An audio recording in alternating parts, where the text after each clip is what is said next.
खलीफा के हम हैं खलीफा हमारा, वो दिल है हमारा आका हमारा, हमारा हमारा खलीफा हमारा, वो दिल है हमारा आका हमारा, वो दिल है हमारा आका हमारा. Assalamualaikum dan selamat datang dalam program This Week with Huzur. Kami mendapat kehormatan untuk menyajikan sorotan dari dua mulakat, satu dengan para dokter dan profesional medis, dan yang lainnya dengan para anggota Amilah dari Kanada. Keesokan harinya, pada hari Minggu, Majelis Amilah Jemaat Ahmadiyah Kanada mendapat kehormatan untuk mengadakan mulakat dengan Hadrat Khalifatul Masih Ayyadahullahu Ta'ala bin Aziz. Para anggota Amilah telah melakukan perjalanan khusus untuk mulakat yang berlangsung di Islamabad, Inggris. Mulakat dimulai dengan doa yang dipimpin oleh Hadrat Amirul Mukminin.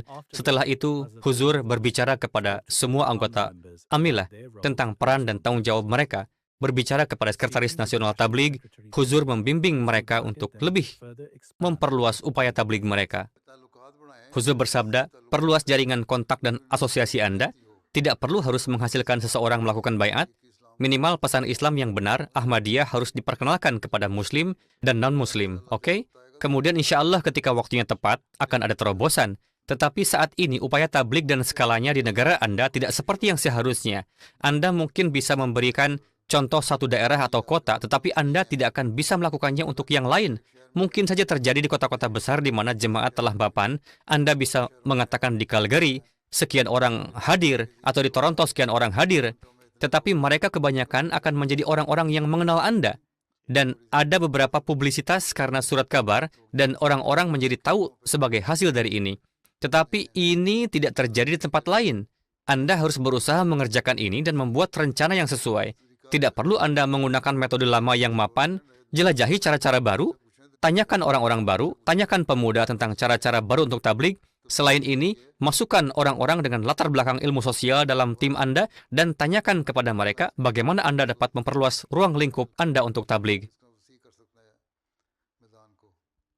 Selama mulakat, Huzur menyebutkan wawancara baru-baru ini dengan Amir Jemaat Kanada, Lal Khan Malik Sahib, di mana beliau menjelaskan bagaimana beliau masuk Islam Ahmadiyah. Lal Khan Malik Sahib berasal dari sebuah desa di mana sekolahnya dijalankan oleh seorang kepala sekolah Muslim Ahmadi. Apakah sekolah yang dijalankan oleh kepala sekolah Ahmadi itu bersandar baik? Huzur, ya, itu adalah sekolah yang baik. Huzur bersabda, karena kepala sekolahnya Ahmadi? Ya, Huzur, beliau adalah Chaudhry Bashir Ahmad Sahib. Seharusnya sudah cukup bagi Anda untuk diyakinkan tentang Ahmadiyah bahwa kepala sekolah Ahmadi bekerja dengan jujur, alih-alih berkeberatan. Huzur, masalah yang umum pada saat itu adalah bahwa orang yang paling dihormati adalah Chaudhry Bashir Ahmad Sahib, tetapi satu masalahnya adalah beliau seorang Ahmadi.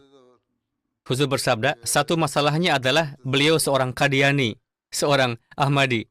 Ketika saya belajar di universitas, beberapa mahasiswa biasa pergi di antara orang-orang di bawah Majelis Khudamul Ahmadiyah atau asosiasi mahasiswa. Salah satu cara bertabligh adalah dengan pergi dan bertemu dengan para petani. Mereka biasa bekerja di ladang mereka. Banyak mahasiswa Ahmadi kita adalah anak-anak pemilik tanah. Beberapa bisa membantu membajak ladang. Beberapa bisa memperbaiki keran air atau mengairi ladang, dan kemudian duduk dan berbicara dengan mereka. Jadi suatu hari kami duduk dan berbicara. Kami beritahu dia siapa kami, dari mana kami berasal, dan apa yang kami lakukan. Dia terus mendengarkan semuanya. Dia bertanya, apakah Syekh Muhammad Ahmad Mazhar Sahib adalah seorang pengacara? Saya menjawab, ya. Dia adalah amir di daerah kami. Dia berkata, orang itu sangat saleh dan tidak ada pengacara lain sekali berdia. Tetapi ada satu kelemahannya, katanya, dia seorang Ahmadi. Jadi kasus Anda mirip dengan ini. Anda juga mengatakan Chaudhry Bashir Sahib adalah orang yang saleh, tetapi beliau adalah seorang Qadiani, yakni Ahmadi. Ya, setidaknya Anda dibimbing ke jalan yang benar. Hadrat Khalifatul Masih juga berbicara kepada Sekretaris Umur Ammah dan mengingatkannya tentang tanggung jawab departemen yang luas. Departemen Umur Ammah memiliki berbagai tugas yang luas. Mereka harus bersimpati dengan orang-orang, berusaha membantu mereka mencari pekerjaan, akomodasi, berusaha mengatur berbagai ketentuan untuk mereka, bagaimana menyerap dan menyesuaikan orang-orang baru yang masuk ke dalam sistem. Jika Anda melakukan semua hal ini, maka Anda akan menjalin ikatan dengan orang-orang, dan juga ketakutan dan kengerian yang dimiliki orang-orang tentang Umur Ammah akan terhapus dari hati mereka. Dan sebagai gantinya, orang-orang akan berpikir bahwa pertama dan terutama ini adalah Departemen Layanan Sosial, dan bahwa kadang-kadang masalah lain disampaikan kepada mereka untuk reformasi pribadi kita. Ini adalah tugas tambahan yang mereka lakukan. Hilangkan ketakutan ini. Anda harus memberitahu orang-orang bahwa itu bukan kesalahan Anda. Anda hanyalah sekretaris umur amma. Saya diberi arahan yang perlu saya tindak lanjuti, dan itulah sebabnya saya telah mengirimkannya. Jika Anda menerimanya, itu akan bermanfaat karena Anda akan mematuhi nizam jemaat, dan jika Anda menderita kerugian dengan cara apapun sebagai akibatnya, Allah Ta'ala akan menutupi kerugian itu dengan cara lain. Jika Anda menjelaskan ini kepada orang-orang dengan tenang dan dengan penuh kasih, maka orang-orang akan memahaminya dan banyak yang mungkin menerima keputusan kasus tersebut. Dan bahkan jika mereka akan menentang keputusan tersebut, maka setidaknya mereka tidak akan menentang Anda dan tidak akan memiliki keluhan terhadap Departemen Umur Amma. Tekad dan kesabaran yang besar diperlukan untuk Departemen Umur Amma.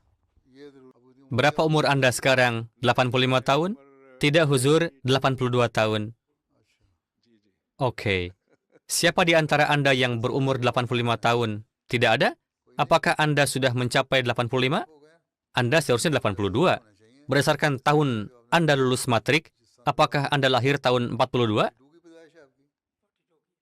Iya, Huzur, tahun 42. Ya, dalam artikel Anda tercantum 42. Itu berarti Anda berumur 83 tahun, bukan 85. Ya, Huzur, umur legal saya 85 tahun. Baiklah, silakan duduk. Usia yang Anda catat di majalah Anda berdasarkan tahun 42, yang berarti Anda berumur 83, oke? Jangan khawatir. Saya ingat angka-angka Anda. Selanjutnya, saat berbicara dengan sekretaris wasiat, Hadrat Khalifatul Masih menekankan pentingnya berkata jujur. Beritahu orang-orang bahwa pendaftaran mereka dalam wasiat harus didasarkan pada ketakwaan. Wasiat adalah pengorbanan sukarela. Ini menuntut seseorang untuk berkontribusi sesuai dengan pendapatan sebenarnya. Missionary in charge, para mubalik, sekretaris tarbiyat, dan sekretaris wasiat harus berusaha menanamkan semangat ini dalam diri orang-orang. Jika seseorang adalah musi dan telah melakukan wasiat, mereka harus dengan jujur membayar candah mereka sesuai dengan pendapatan sebenarnya. Jika tidak, mereka dapat melakukan apa yang mereka inginkan. Tentu saja, mereka telah mendaftar dalam skema wasiat, dan itu adalah hal yang baik. Namun, lebih penting dari itu adalah bersikap jujur dan menyatakan keadaan seseorang dengan jujur.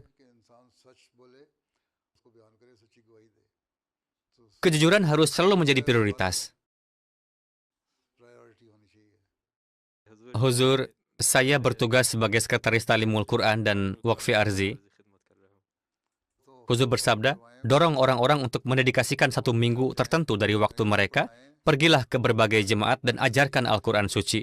Bacalah dan pelajari Al-Quran sendiri. Jika Anda mengarahkan perhatian Anda pada salat-salat, tarbiyat, dan doa-doa, banyak masalah Anda yang akan terselesaikan.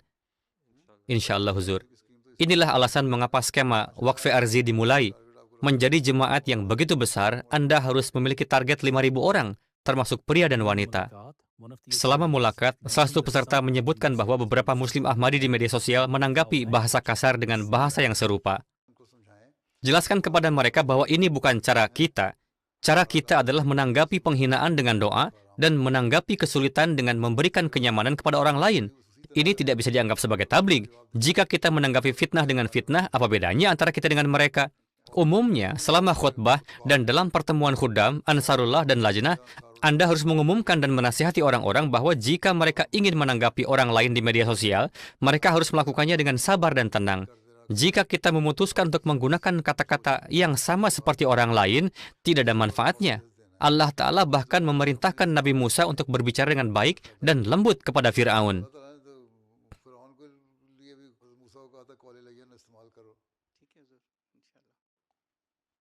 Huzur, salah satu tanggung jawab penting sekretaris taklim adalah mendorong orang untuk mengejar pendidikan tinggi. Saat ini kecerdasan buatan telah merevolusi bidang-bidang tertentu. Perusahaan-perusahaan menggantikan karyawan dengan kecerdasan buatan. Huzur, kami mohon bimbingan Huzur.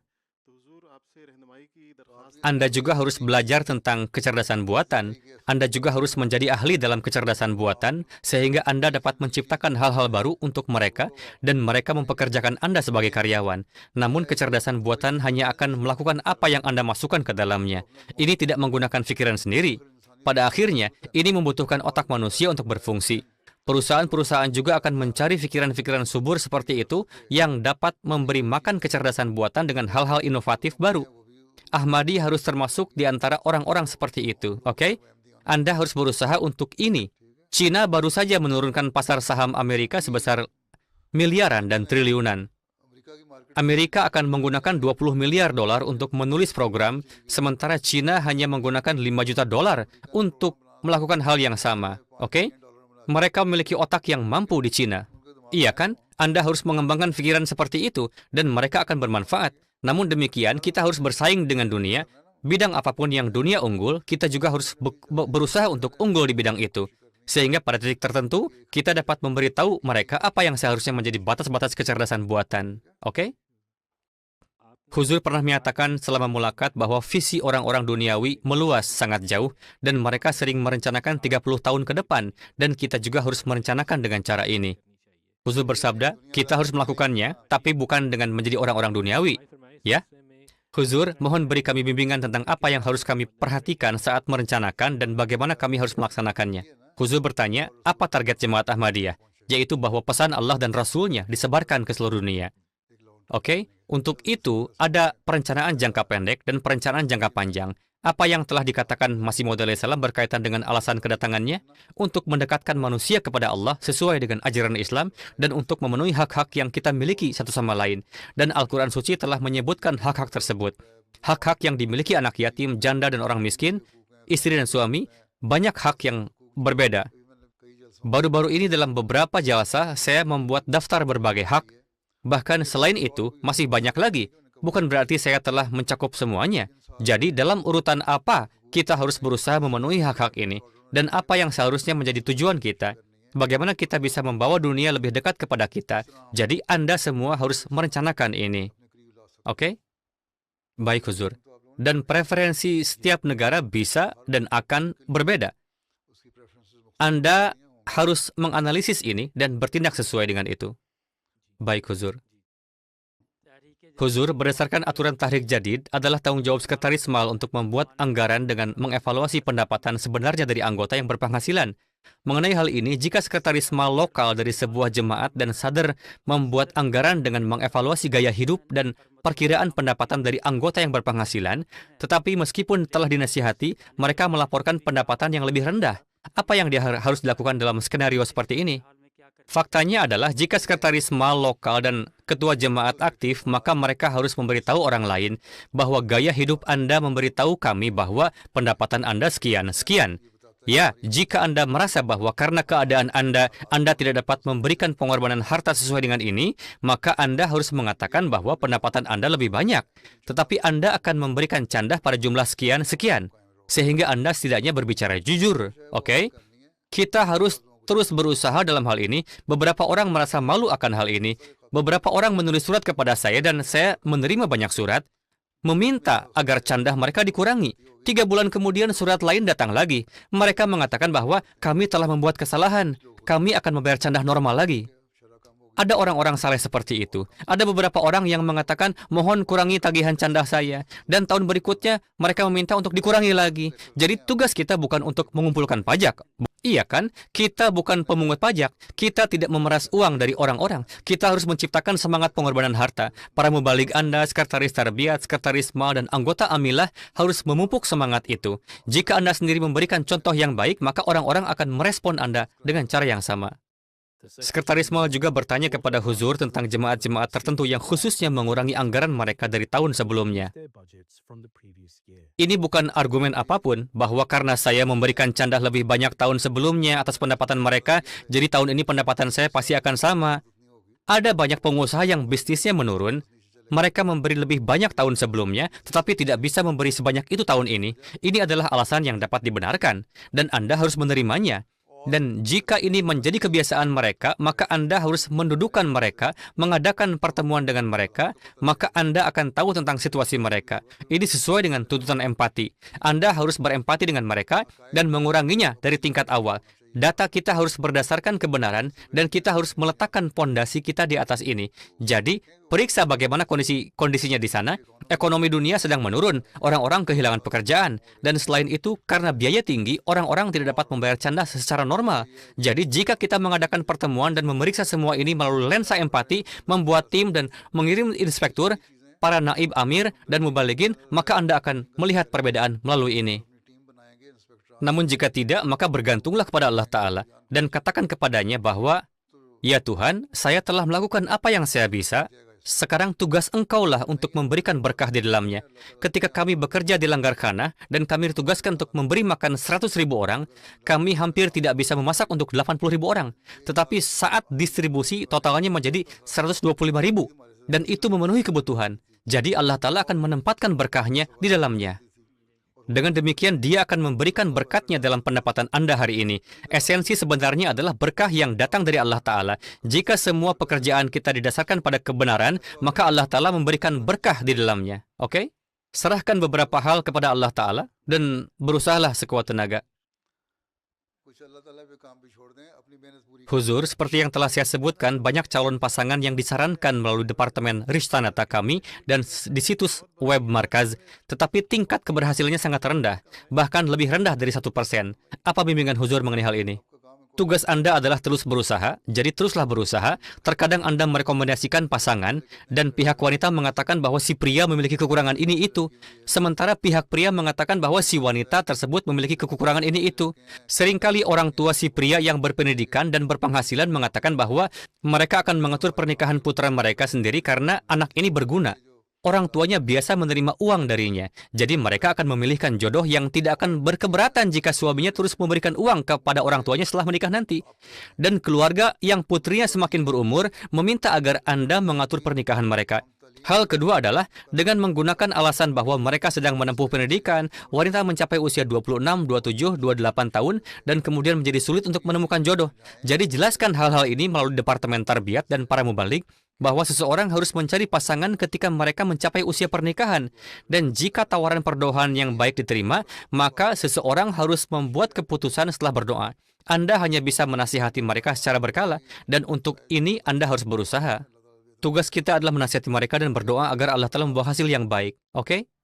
Itu adalah sorotan dari mulakat yang berlangsung akhir pekan lalu.